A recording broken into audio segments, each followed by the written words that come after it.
You're listening to the Sex and Psychology Podcast, the sex ed you never got in school and won't get anywhere else. I am your host, Dr. Justin Lehmiller. I am a social psychologist and research fellow at the Kinsey Institute and author of the book, Tell Me What You Want, The Science of Sexual Desire and How It Can Help You Improve Your Sex Life. A lot of people probably assume that breasts are inherently sexual and that humans have always eroticized them.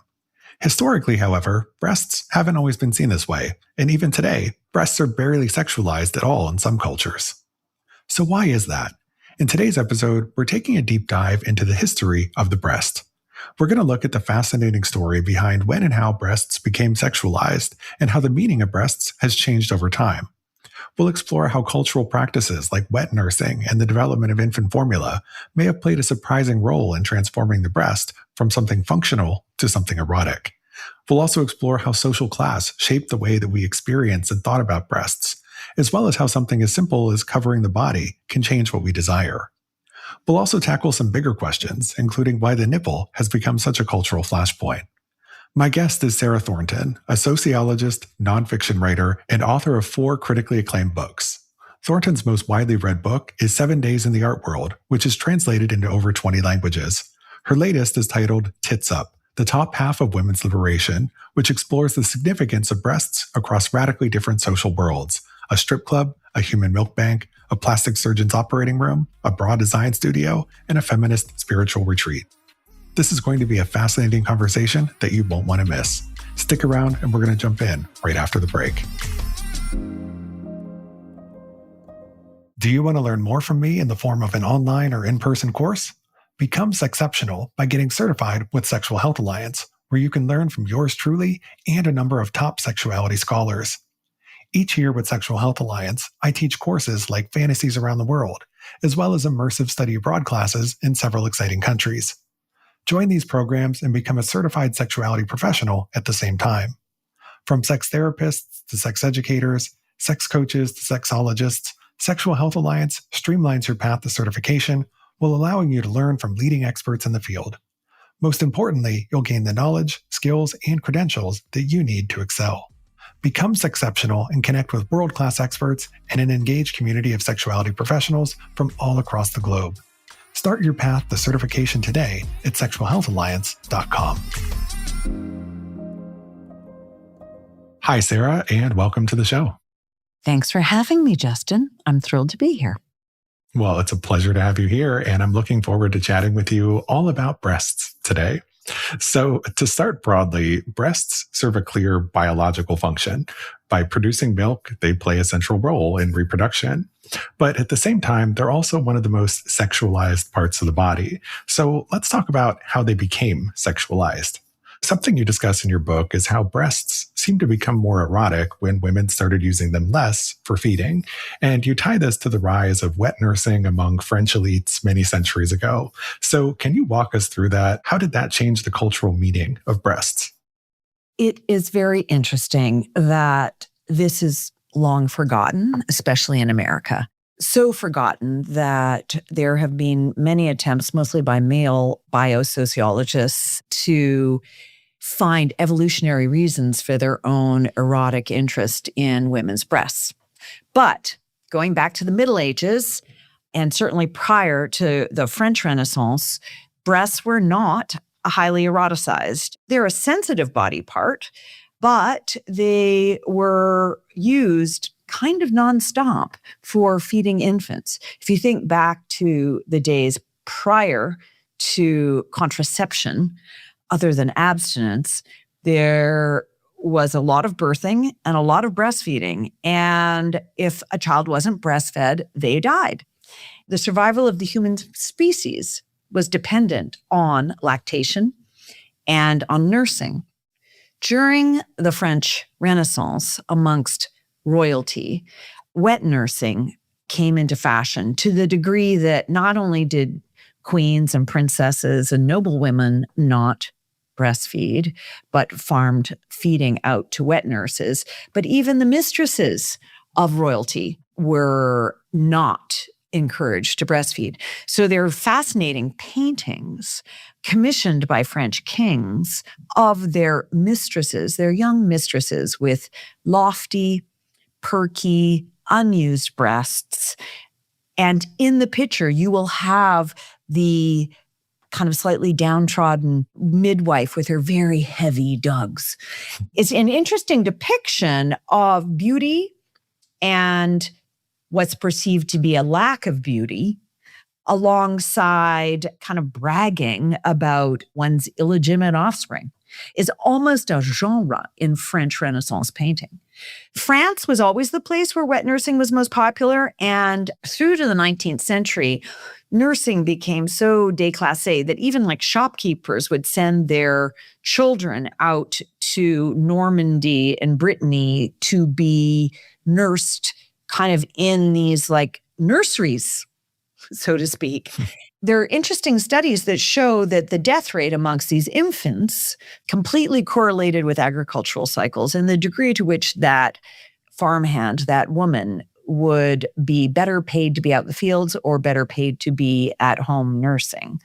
So there are kind of brutal analyses that it was an awful form of birth control for the recently urban French to control the number of children they had by sending an infant out to the provinces with the lottery that they may never come back.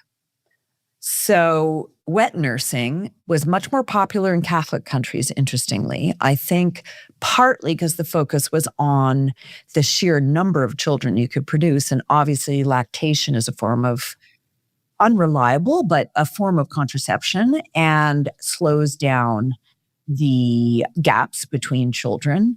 There's a lot of evidence that the gap between children amongst hunter-gatherers was something like 6 years because those infants were like attached to the breast, and oftentimes children would be breastfed to the age of 5 or 6 years old. Wow. In the 20th century, we see a shift to formula and the rise of formula as a breast milk substitute, which post-war in America was argued to be superior to breast milk. Now, we know this is absolutely untrue, that there are many benefits to both mother and child of breastfeeding. For the mother, interestingly, it reduces her chance of diabetes, obesity, heart disease, breast cancer, I believe even ovarian cancer. There are a huge array of benefits to breastfeeding for the mom. Better known are the benefits to the infant, but recent studies show there's actually an IQ correlate. It's not just about the microbiome. It's not just about allergies or infections. It correlates, especially with premature infants, with literal gray matter. This is what led to the rise of human milk banks. So human milk banks first arose to ensure that premature infants had access to human milk, because if you give formula to an infant born at 24, 25 weeks, they are at high risk of developmental disability and gastrointestinal tragedies, which can lead to them being in hospital for the first year of their life and often not even surviving that year. So I revolve chapter 2 of Tits Up, the top half of women's liberation, around the oldest human milk bank in America, which happens to be in San Jose. It's called the Mother's Milk Bank of California. It is a very prolific milk bank. So they are in the habit of not only servicing all the neonatal intensive care units in not only California, but I believe Hawaii and Nevada and a few other states, but they also will provide human milk for foster children, for children born to women who are on chemo or who have had a mastectomy due to cancer. They will also provide, if they have enough milk, human milk for gay dads and other parents, perhaps adoptive parents who are not able to nurse themselves. It's an amazing community service. Women on both sides of the political divide can be donating gallons and gallons of milk. It's a really beautiful thing. There are many things that are not discussed and not researched when it comes to breasts, interestingly. The two things that are most researched are breast cancer and breastfeeding. So as a sociologist of culture, I was concerned about how to make breastfeeding really interesting for myself as well as others. I happen to breastfeed two kids, and my wife breastfed our third child. And so had the intimate experience of breastfeeding myself and watching my partner breastfeed our child is really hard work for contemporary working women. It does not feel natural often. It takes a while. It takes about 6 weeks or 2 months to feel like organic to yourself. And I think that's partly because of the culture we live in, where breasts are so over-sexualized that it's very hard to shift gears and think of them in a different way. It's so interesting, such a fascinating history there.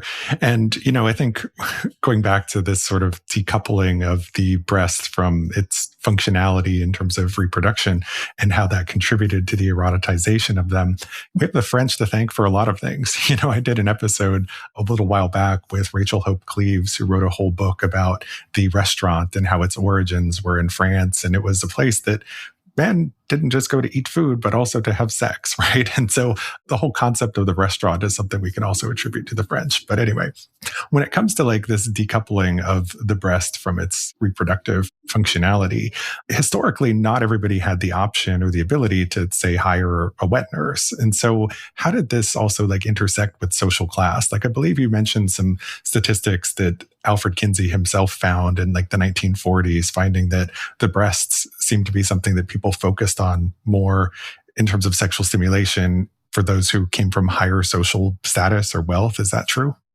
Amazingly, yes. So there was still little wet nursing around for the very elite in the early 20th century, even in America. And the arrival of formula, it was available to upper class women. And so it's interesting that Kinsey found in the late 40s that college-educated men were much more likely to eroticize their partner's breasts than working class men or men who hadn't graduated from high school. So it's a very interesting data point in understanding the cultural associations of breasts and the fact that there's nothing innately biological about eroticizing breasts, especially in the very differentiated way that we do in American culture. Men and women have the same number of nerve endings around their nipples. And when you spread out the nerve endings around a larger orb, let's say in the case of a woman, the breast becomes less sensitive. So one could argue that men are more likely to have more sensitive nipples than women. So what's more erogenous? Also, the breasts tend to be more eroticized for men than for women. A female breast is more of an erotic object for men than it is for the woman who owns that breast, so to speak, or thinks she does or would like to. And then you look at situations around augmentation, let's say. If you augment a breast, you are at risk of damaging the sensation of that nipple. And you will most likely reduce the sensation of that nipple by spreading those nerve endings again. There's a certain kind of media influence in the eroticization of breasts. In Hollywood, prior to World War II, the most eroticized part of a woman's body was her legs. And this really had to do with the fact they'd been under long dresses for so very long. And the sight of them was really an erotic spectacle. And actresses like Betty Grable, who was the #1 highest paid actress in Hollywood at the time, her legs were insured for $1 million. Now, that was kind of a publicity stunt, but it's indicative of the attention and the sexualization of her legs. Come 1952-3, Betty Grable's position as #1 is toppled by Marilyn Monroe. And we all know that Marilyn's chief bodily asset was her bosom. And this was reinforced by the fact that she was on the cover of Playboy in its inaugural issue in December 1953. So you have the arrival of like cinema, but also custom dedicated magazines, titty magazines that are, dedicated to popularizing the eroticization of this female body part. Now, men's chests are arguably the most erotic part of a man's body, and other than their face and lips, for women. There's not a lot of evidence that women just want to look at penises separate from the rest of the body, right? Even if you look at advertisements for Chippendales and Hunky Heroes and these male stripper troops, they really focus on the torso. Mm-hmm. There's not even as much buttock as one might think. That tends to skew gay male, I think, in terms of its eroticization. And you can certainly see that in recent depictions of men for a straight female gaze, such as Heated Rivalry. Mm-hmm. Those torsos get a lot of attention. So, yes, parts of the human anatomy that are covered up can be eroticized. Nipples are, in a way, like lips. They're very sensitive body parts. They can be highly erotic, but we spend a lot of time talking and eating and using them in non-erotic ways. And it's a very personal and highly psychological thing, whether your nipples are erotic to you. Although certainly women with smaller breasts will report that their nipples are more sensitive than women with larger breasts for reasons which are not rocket science.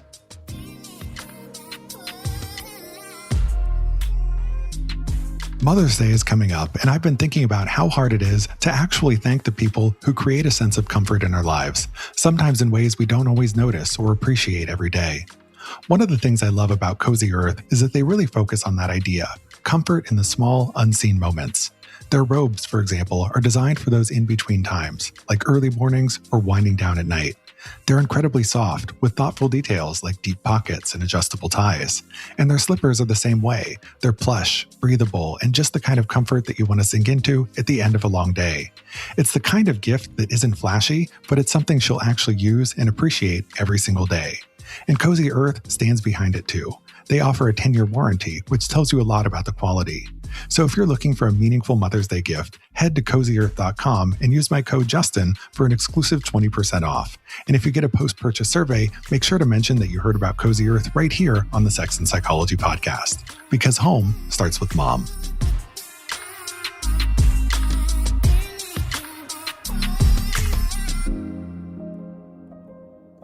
Thanks for sharing all that. There's a lot going on there that we could talk about and dive into further. This has me thinking about how it used to be common practice for women to not shave above the knee, right? Because their legs usually weren't visible in public, and there were norms around modesty and clothing and so forth. And so certainly the parts of the body that have been sexualized or eroticized have evolved and changed over time, but there's also been cross-cultural variability here as well, right? There are some cultures where breasts aren't as highly sexualized as they are here. So why is that? Why are breasts in some cultures more sexualized than they are elsewhere?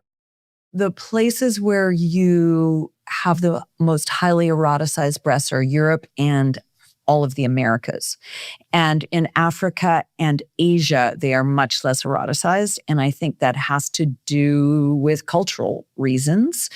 If you think back to parts of Bali or the Congo, tropical climates where both genders were top free and breastfeeding was the norm for a mother, you just don't get the eroticization of breasts. If you grow up looking at your grandmas, your aunties, your moms, and your sisters' breasts, just because they're there on display, they are much less likely to be eroticized.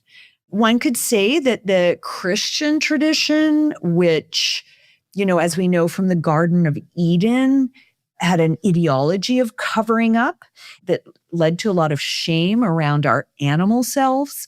That is where you get the strongest eroticization of breasts. And in general, if you go back to Genesis, it's completely unclear. They didn't really differentiate between the loins and the chest and what should be covered up. And so when you look at early depictions of Adam and Eve, the loins are focused upon.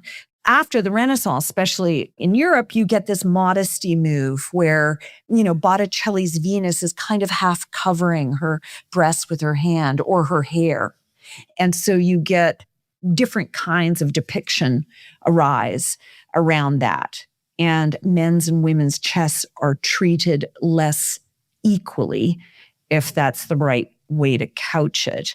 I often ask people, who's the most famous topless man in the world? Gosh, I don't know. I'd have to think about that. So, some people will say, Arnold Schwarzenegger, or if like Putin on the back of a horse is in the forefront of their mind, they'll say Putin, or they'll say Michelangelo's David. But without a doubt, the most famous topless man in the world is Jesus Christ. And it's very interesting to look at his torso and how it's treated in Christian cultures.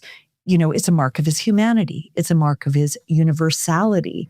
It's a mark of his authenticity. Christ's bare chest is a positive, sacred symbol.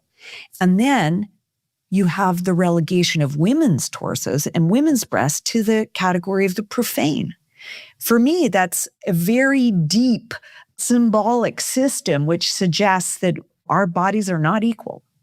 And that diffuses through the world to the degree that men can swim in just trunks and be at the beach or at the park on a hot day, or even in some gyms without a top on. Whereas women, it would be considered that we were asking for it. And that's horrific, actually.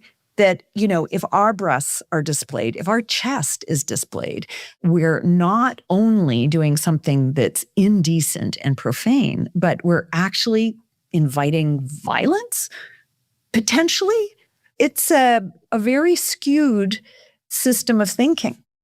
That it is, and when it comes to this idea of the breast as being something that's obscene or taboo and can't be shown publicly, it's not necessarily about the breast itself so much as it is about the nipple, right? Because a woman can walk around showing a lot of boob, but as long as her nipple's covered up, she might be okay, right? So I wondered if you could talk to us a little bit about what it is about the nipple specifically that's so obscene and why it's such a cultural flashpoint.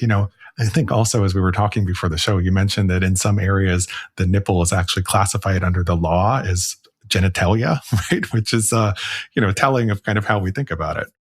Absolutely.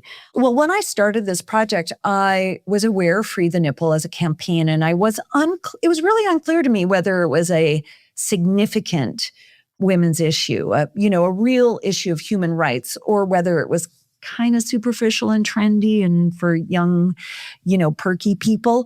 And what I came to decide was that Free the Nipple is really a profound movement. It's not superficial at all.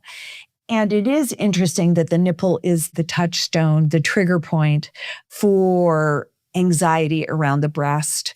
There's a long history of showing cleavage as a sensual, kind of pro-social thing. Side boob and under boob, those can be accidents, wardrobe malfunctions, but as long as they don't reveal the nipple, it's kind of like, okay. I just think as the nexus point, as the most defined part of the breast, because where the chest starts and the breast starts, and it's just a gradual slope. So yeah, nipples are the trigger point. One thing that really interests me is that there are 700 words in the English language for describing breasts. That's a lot. Very few in the English language for describing nipples. It's like breasts are part of popular culture and in general, part of male. Most of those slang words are used by men.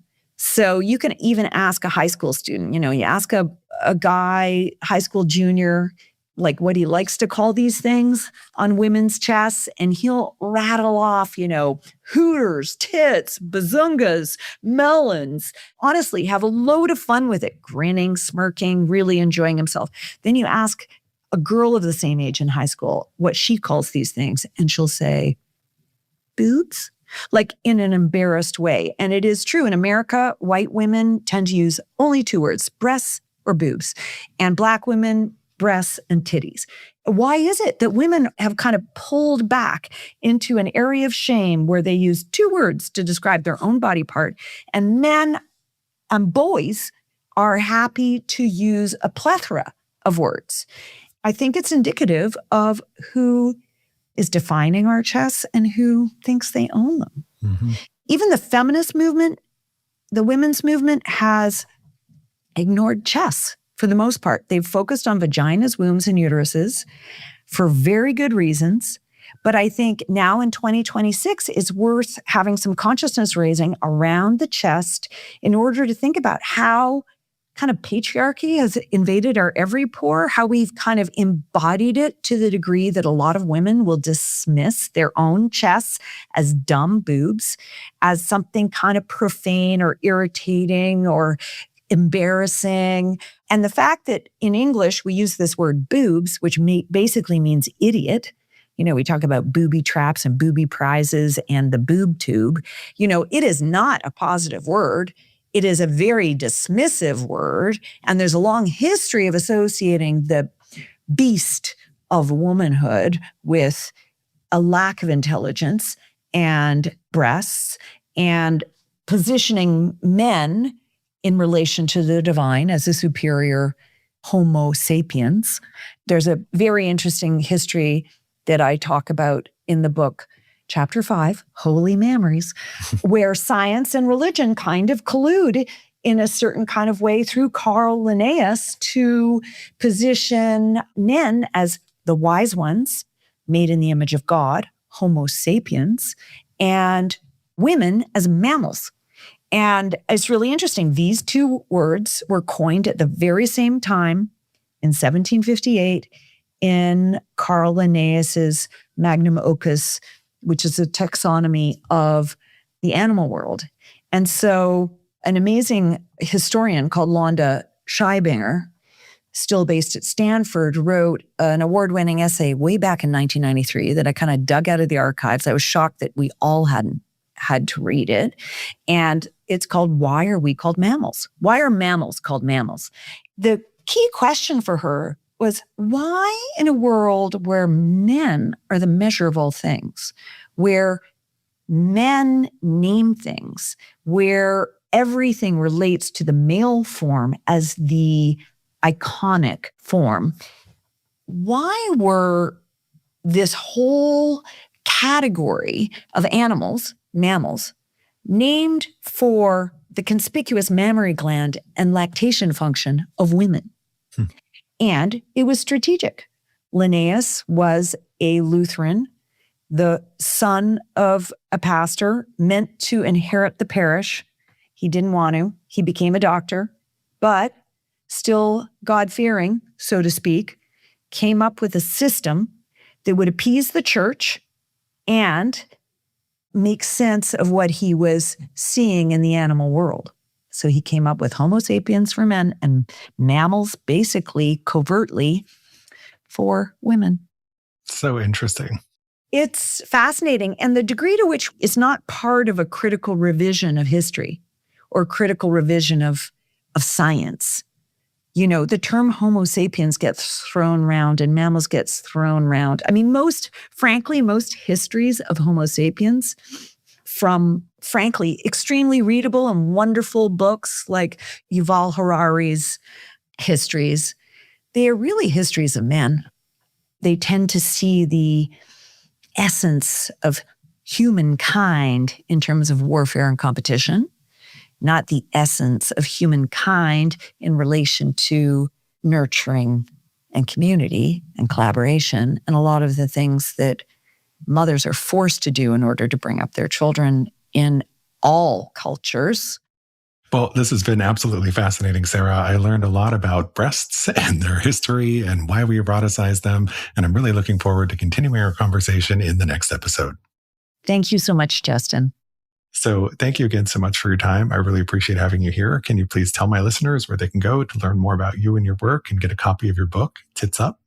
So the book is called Tits Up, The Top Half of Women's Liberation. You can buy it online almost anywhere, books.org, Amazon, Barnes & Noble, if they're still around. I hope so. And your local bookstore, if they don't have it, they can order it. It's pretty easy. It's in print. I have a website that I update rarely. I'll be speaking in Toronto in a couple of weeks on April 22nd at University of Toronto. If that's anyone's in the vicinity, please feel free to get in touch with me through my website, which is www.sarah-thornton.com. Also, if I may say, is a very good listen. People love the audiobook. Great for a long drive with the whole family. Well, great. I'll be sure to include links to all of that in the show notes. Thank you again for your time. I really appreciate having you here. Thank you, Justin. Thank you for listening. To keep up with new episodes of this podcast, visit my website, Sex and Psychology, at sexandpsychology.com, or subscribe on your favorite platform, where I hope you'll take a moment to rate and review the show. If you listen on Apple Podcasts, please consider becoming a Sex and Psychology Premium subscriber to enjoy ad-free listening for just $3.99 a month. You can also follow me on social media for daily sex research updates. I'm on Blue Sky and X at Justin Lehmiller and Instagram at Justin J. Lehmiller. Also, be sure to check out my book, Tell Me What You Want. Thanks again for listening. Until next time.